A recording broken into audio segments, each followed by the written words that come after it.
नमस्ते दोस्तों, हमारे चैनल पर आपका स्वागत है। आज हम आपके लिए लाए हैं नवरात्रि व्रत की संपूर्ण गाइड, जिसमें व्रत के महत्व से लेकर हर दिन की पूजा विधि और नियमों के बारे में विस्तार से बताया गया है। कहानी को अंत तक जरूर देखें और साथ ही हमारे चैनल को सब्सक्राइब जरूर करें। जय माता दी।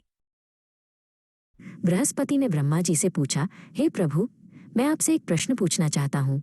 चैत्र, आश्विन, माघ और आषाढ़ मास के शुक्ल पक्ष में नवरात्र का व्रत और उत्सव क्यों मनाया जाता है? कृपया मुझे इस व्रत का महत्व और विधि विस्तार से बताएं। ब्रह्मा जी मुस्कुराए और बोले, हे बृहस्पति, तुमने बहुत अच्छा प्रश्न किया है। ये नवरात्र व्रत सभी इच्छाओं को पूरा करने वाला है। जो भी इसे करता है उसे धन, विद्या, सुख और पुत्र की प्राप्ति होती है। ये व्रत सभी रोगों और दुखों को दूर करता है। ब्रह्मा जी ने आगे कहा, एक समय की बात है, पीठत नाम के एक सुंदर नगर में अनाथ नाम का एक ब्राह्मण रहता था। वो देवी दुर्गा का बहुत बड़ा भक्त था। उसकी एक बहुत ही सुंदर और गुणी बेटी थी जिसका नाम सुमति था। सुमति अपने पिता की हर बात मानती थी और उनकी बहुत मदद करती थी। सुमति अपनी सहेलियों के साथ खेलते हुए बड़ी हुई। जैसे शुक्ल पक्ष में चंद्रमा की कला बढ़ती है, वो हर दिन अपने पिता के साथ दुर्गा की पूजा में बैठती थी। लेकिन एक दिन वो खेलने में इतनी व्यस्त हो गई कि पूजा का समय हो गया और उसे पता ही नहीं चला। उसके दोस्त उसे बुला रहे थे और वो उनके साथ हंस रही थी। जब अनाथ ने देखा कि सुमति पूजा में नहीं आई तो वो बहुत क्रोधित हुआ। उसका चेहरा लाल हो गया और उसकी आंखें गुस्से से चमकने लगीं।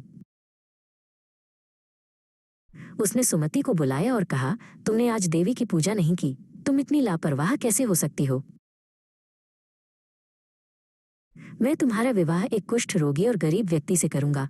सुमति बहुत दुखी हुई, लेकिन उसने कहा, पिताजी, मैं आपके अधीन हूँ। वही होगा जो मेरे भाग्य में लिखा है। सुमति ने अपने भाग्य को स्वीकार कर लिया और अपने पिता के फैसले का विरोध नहीं किया। क्रोध में आकर अनाथ ने सुमति का विवाह एक कुष्ठ रोगी, जिसका नाम विमल था, से कर दिया। सुमति ने अपने पति के साथ अपना घर छोड़ दिया।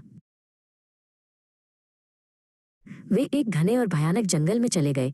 रास्ते में विमल को चलने में बहुत परेशानी हो रही थी और वो बहुत थक गया था। उन्होंने वो रात बहुत कष्ट से बिताई।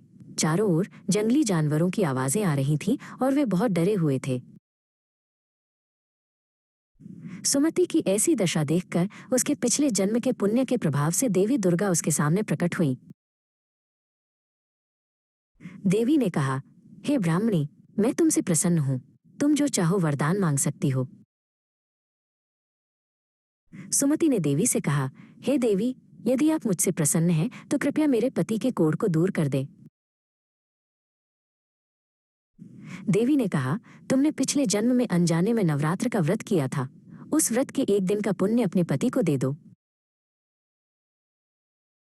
देवी के प्रभाव से उसके पति का शरीर सोने जैसा चमकने लगा। विमल का कोढ़ धीरे धीरे गायब होने लगा।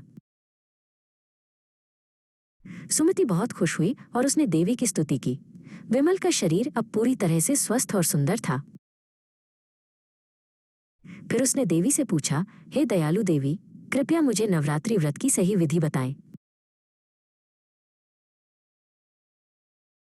देवी ने कहा, हे सुमति, नवरात्रि के व्रत में सबसे पहले कलश स्थापित करना चाहिए। फिर 9 दिनों तक देवी के 9 रूपों की पूजा करनी चाहिए।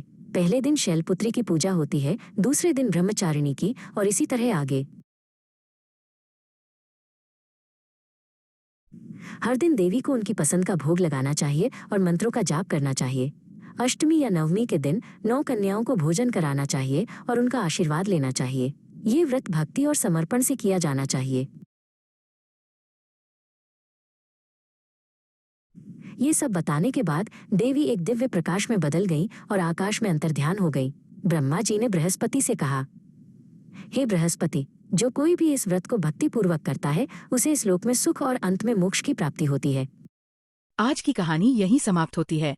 हमें पूरी उम्मीद है कि आपको ये कहानी बहुत पसंद आई होगी। कल फिर मिलेंगे एक नई रोमांचक कथा के साथ। अगर आपको ये वीडियो पसंद आया है तो इसे लाइक और शेयर करना न भूलें।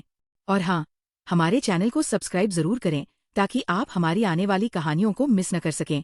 जुड़े रहिए हमारे साथ। धन्यवाद। जय माता दी। जयकारा शेरावाली दा।